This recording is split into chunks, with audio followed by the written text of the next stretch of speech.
Salam sejahtera, saudara-saudara yang terkasih dalam Tuhan Yesus Kristus. Kabar baik bagi kita pada hari ini tertulis dalam Injil Lukas pasal yang ke-11 ayat yang ke-13.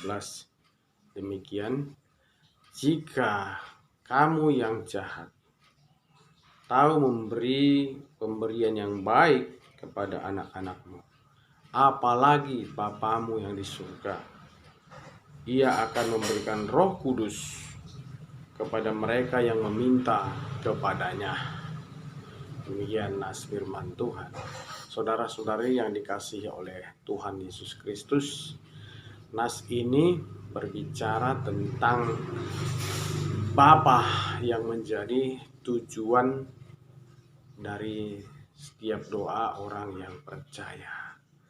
Siapakah yang menjadi tujuan dari doa yang senantiasa kita naikkan? Doa sangat penting di dalam kehidupan orang yang percaya. Doa adalah napas hidup orang yang percaya. Setiap hari, setiap waktu kita butuh berdoa, apalagi kalau kita sedang di dalam berbagai permasalahan di dalam hidup kita. Kita yakin doa menjadi satu jawaban, dan memang doa harus menjadi solusi di dalam hidup kita. Walaupun kenyataannya yang terjadi bahwa doa dari orang-orang yang percaya itu sering juga tidak menjadi solusi, karena dia senantiasa mengalami kekhawatiran meskipun dia juga sering melakukan doa, atau dia salah di dalam berdoa. Sebelum dia berdoa dia khawatir, pada saat berdoa dia khawatir, dan juga setelah berdoa dia khawatir. Mungkin sekali dia masih kurang memahami landasan yang benar tentang doa orang-orang yang percaya. Ini adalah salah satu landasan yang penting. Siapakah yang menjadi tujuan dari doa-doa kita? Nas ini berbicara tentang karakter dari Bapa di surga yang menjadi tujuan doa-doa kita. Yang pertama dikatakan bahwa Dia adalah Bapa yang maha baik. Kebaikan Bapa itu memang diperbandingkan ya dengan kita manusia yang sebenarnya jauh sekali, tapi supaya kita memahami siapa sebenarnya Dia. Jika kamu yang jahat, Bapa kita itu tentu adalah Bapa yang maha baik. Dia adalah sumber dari segala kebaikan. Kalau ada yang namanya kebaikan, satu-satunya sumbernya adalah Bapa kita itu. Juga Dia pasti melakukan kebaikan. Ya, tidak ada rancangan yang tidak baik pada Bapa tentang kehidupan kita. Sehingga kalau kita menaikkan doa kepadanya, sebagaimanapun kualitas daripada doa kita, Bapa kita itu adalah Bapa yang maha baik. Dia tidak pernah menjawab doa kita dengan sesuatu yang akan menghancurkan hidup kita, ya, karena Dia adalah Bapa yang maha baik. Karena itu jika terjadi sesuatu yang kita pikir buruk, ini perlu dikoreksi pada diri kita sendiri. Berikutnya adalah bahwa Bapa itu maha tahu. Bapa kita itu, Bapa surgawi itu adalah maha tahu. Dia tahu apa yang baik. Dia tahu bagaimana caranya menyatakan yang baik itu kepada kita. Jadi kita tidak perlu mendikte ya Tuhan atas segala sesuatu yang kita butuhkan. Ya, cukup kita utarakan saja keinginan hati kita kepada Bapa. Ya, jangan kita merasa lebih pandai, apalagi mau menjadi penasihat kepada Bapa kita itu. Dan juga dia tahu kapan saatnya yang tepat untuk memberikan kebaikan itu kepada kita masing-masing, pribadi lepas pribadi. Dia adalah maha tahu. Dia tahu segalanya yang perlu, tahu caranya bagaimana, dan tahu kapan saat yang tepat. Waktu Tuhan adalah waktu yang terbaik bagi kita masing-masing. Akhirnya saudara-saudari yang dikasihi Tuhan, karakter daripada Bapa Surgawi adalah maha kuasa. Kemahakuasaan Allah itu sebenarnya unik.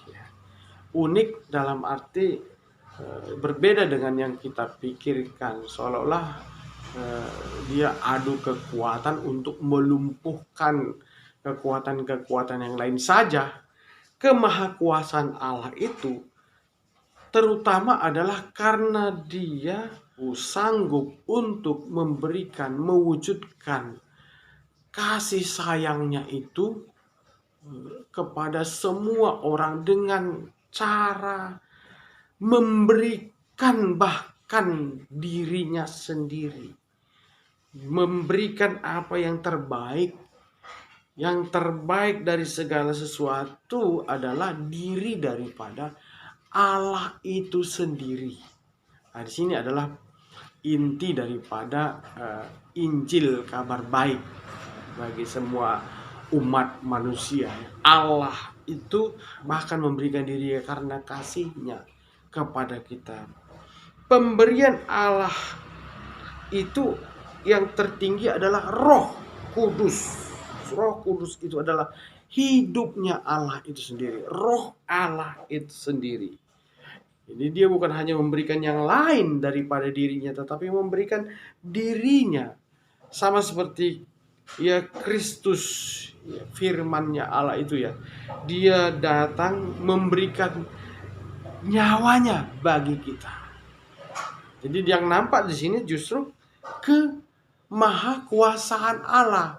Ya kita biasa, kita katakan kita mengasihi, kita ingin berbuat baik, tapi yang kita berikan itu kan kepada orang yang kita kasih itu kan terbatas, yaitu sesuatu yang sering adalah di luar diri kita. Itu yang kita berikan, bukan diri kita sendiri. Kalau kita mau memberikan diri kita, berarti memang orang yang menjadi sasaran kebaikan kita itu adalah orang yang sangat spesial, sangat kita kasih. Memang Bapa di surga itu menganggap kita ini sangat spesial, sangat khusus, sehingga dia bahkan merelakan memberikan dirinya. Nah, saudara-saudara dikasih Tuhan, Roh Kudus itu adalah pemberian yang terbaik. Karena justru dia menolong kita untuk bisa menaikkan doa-doa kita dengan benar kepada Allah. Karena siapakah yang tahu apa yang terdapat di dalam hati Allah kecuali daripada Roh-Nya sendiri. Maka dengan Roh Kudus kita mengerti, kita bisa memahami apa yang sebenarnya dikehendaki oleh Allah bagi hidup kita, sehingga kita mengerti untuk meminta sesuatu yang sesuai dengan apa yang diinginkan oleh Allah itu bagi kita. Begitulah doa kita akan terjawab pada waktu yang Tuhan kehendaki. Saudara-saudara yang dikasihi Tuhan Yesus Kristus, hanya saja di dalam nas ini dikatakan bahwa Roh Kudus itu akan diberikan oleh Bapa kepada mereka yang meminta kepadanya. Jadi pertanyaannya adalah, apakah semua orang sudah pasti meminta kepada Bapa Sorgawi itu? Semua orang mungkin saja mendapatkan kebaikan dari Bapa Sorgawi itu, karena kebaikan yang sesungguhnya memang hanya kita dapat dari Dia yang adalah sumber segala kebaikan yang satu-satunya.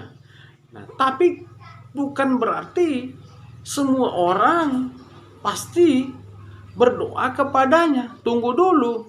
Bagaimana caranya supaya setiap orang boleh meminta kepada Dia? Ya tentu orang itu harus percaya dan menyerahkan hidupnya sepenuhnya kepada Dia. Bagaimana caranya? Nah, disinilah kita mengerti arti daripada Kristus yang hadir bagi kita. Yesus Kristus mengatakan, "Akulah jalan dan kebenaran dan hidup. Tidak ada seorang pun yang datang kepada Bapa kalau tidak melalui aku." Jadi Allah Bapa di sorga itu adalah Allah yang kita kenal di dalam Yesus Kristus. Tidak mungkin orang doanya tertuju kepada Bapa di surga itu jikalau bukan karena percaya di dalam Yesus Kristus.